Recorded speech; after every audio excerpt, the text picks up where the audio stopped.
Mga guys, para lang maipagpatuloy ko ang aking pagbablog, aking pagkakanta.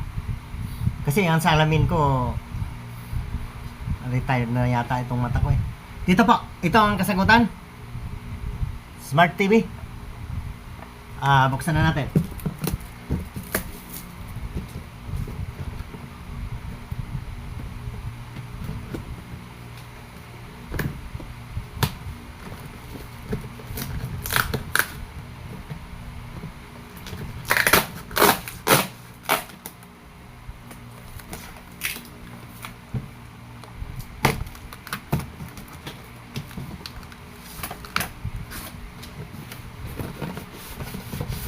Wow.